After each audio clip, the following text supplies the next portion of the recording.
Hey y'all, it's Cara. Today's an exciting day because we are going to be starting our first round of seeds. We are gardening in Zone 7A and we are about 12 weeks before our last frost date. So I have my brown bag with all the seeds for 12 weeks before the last frost date that we're going to be starting today. As you can see behind me, I have the grow rack light all set up and it's not turned on yet because there's nothing underneath it. So I'm excited to get the first round of seeds under the grow lights and get some green stuff growing in here.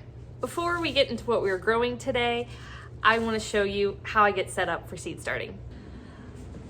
I just mixed up a big batch of seed starting mix here in this big blue rubber tote, and that's what we're going to use for starting our seeds today. I've been making my own seed starting mix for the last couple years. Around the time that COVID started, I had a really hard time finding pre-made seed starting mix in bags in the stores. So I started making my own and it's worked out pretty well for us the last few years. Our recipe that we use is 5 parts peat moss to 1 part perlite and 1 part vermiculite. There's a lot of controversy in using peat moss, and cocoa coir is what you could use in place of peat moss. However, I couldn't find any cocoa coir in any of our local stores. We don't start all of our seeds the exact same week. We start some seeds at 12 weeks before our last frost date, some seeds 10 weeks, 6 weeks, 4 weeks, etc., depending on what variety it is. And we'll get into that in future videos as we start seeds. But with that being said, I like to pre-moisten my seed starting mix before I put it into my pots. And I don't want to get this entire big container of seed starting mix wet at one point. So I take a smaller container and we'll pre-moisten just the seed starting mix that I'll be using for that day. That way I'm not getting everything wet at one time. This is what our seed starting mix looks like. The white specks you see here are the perlite, and the little sand looking pieces are the vermiculite. And we are just going to pre-moisten our seed starting mix so that it looks about the consistency of a thick brownie batter. Not too wet and not too dry.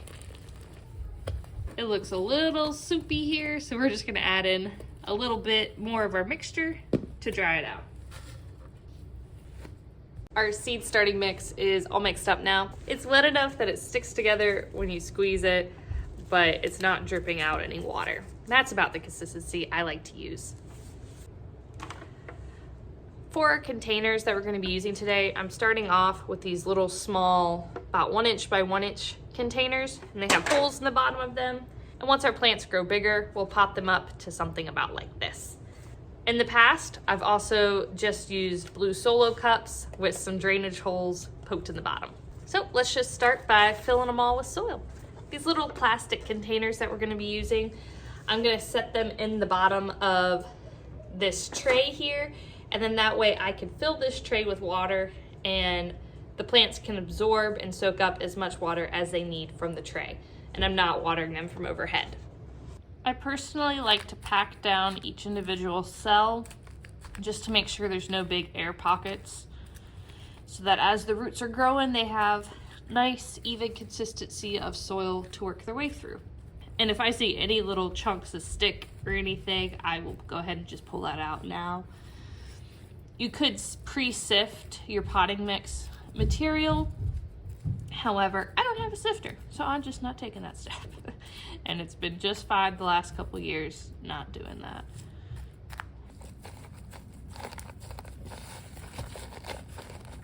I have all of my cells that I'm planning on starting today filled up with dirt now. The first thing we're going to be starting today are our peppers.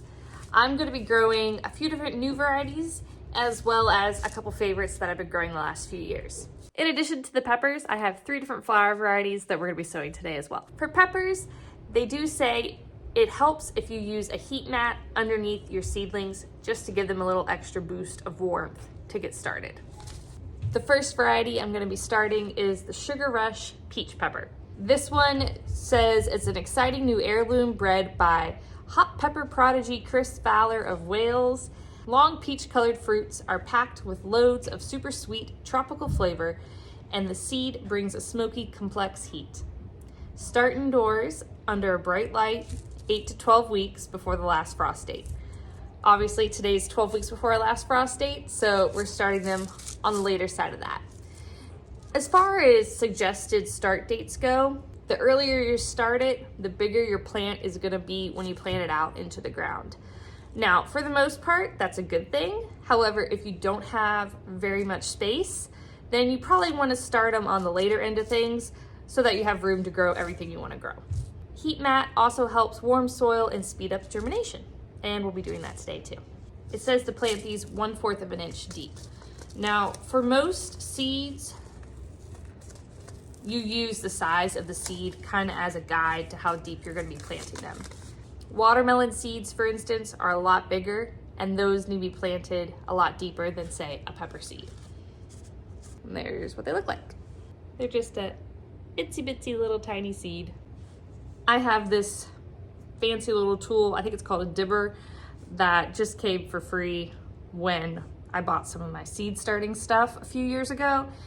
And a finger or a pencil works too, but this just pokes a little hole into the soil.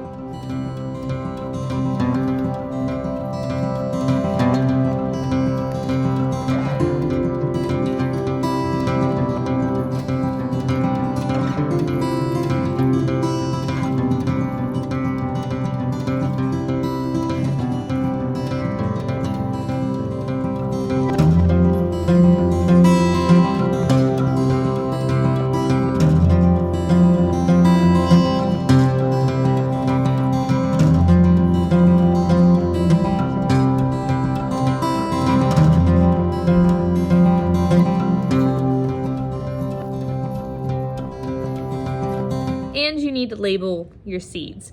I'm just using a wooden popsicle stick broken in half for now, but this would probably bleed and be illegible in a short little while. So I do have some more of these blue plastic labels that I used the last couple years on order. They just haven't come in the mail yet. The next pepper variety is the Corbaci pepper. I've talked about this one before. I really do like it. It tastes like a sweet bell pepper, except it's really long and skinny.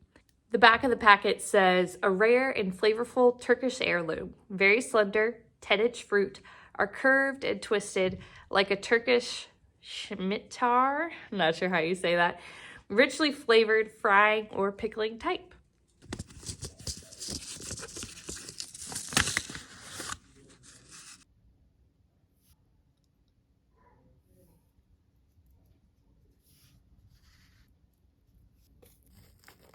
The sun's getting bright, so let me move over to the side here. The other pepper varieties I'm going to be starting, I have the California Wonder Bell Pepper, which is just your classic bell pepper, a shishito pepper, Hungarian paprika pepper, Ashe County pimento pepper.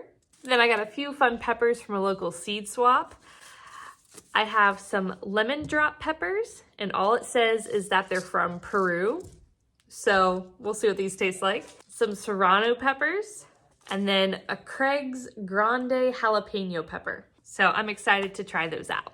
I have 1 row of the Sugar Rush peach, 2 rows of the Corbaci, 1 row of the California bell pepper, 2 lemon drop peppers, 2 shishito peppers, 2 jalapenos, and 2 serrano peppers. And then over here, I have 2 rows of the paprika pepper. I hope to grow enough this year to have plenty of dried paprika spice all winter long. 2 pimento peppers and 2 purple bell peppers that I forgot I saved some seeds from last year. Now let me show you what flower varieties I'm gonna be starting today. I have 4 different flower varieties that I'm starting today. The first one is some yarrow. This is the Colorado mix yarrow.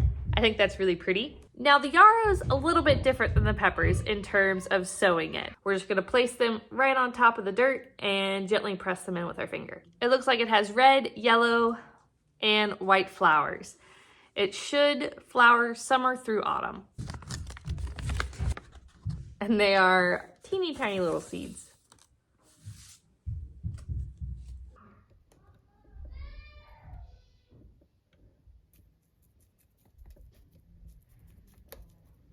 and I did all 6 of these larger containers with the yarrow.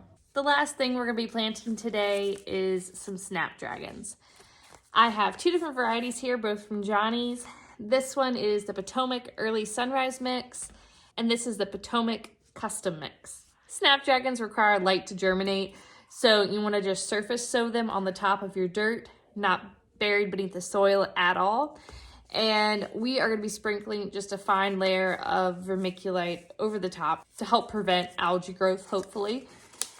Light can still penetrate down through the vermiculite as long as you don't use too much. And snapdragons are extremely tiny little seeds.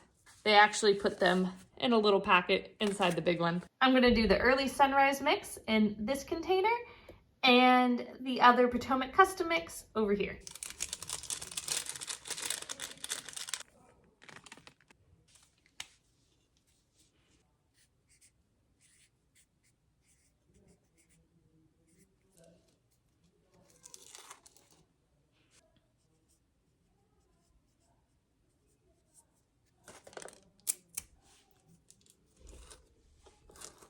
I have a little bucket here full of vermiculite, and we're just gonna do a fine dusting over the top of our seedling trays, just to hopefully prevent algae growth.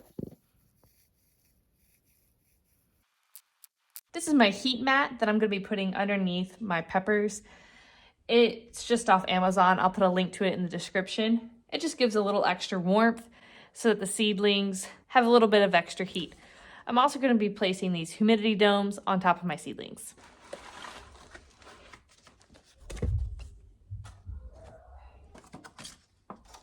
It's important to keep your seedlings moist, especially at that beginning stage of germination. Thanks for following along, and I'll keep you guys updated as they grow.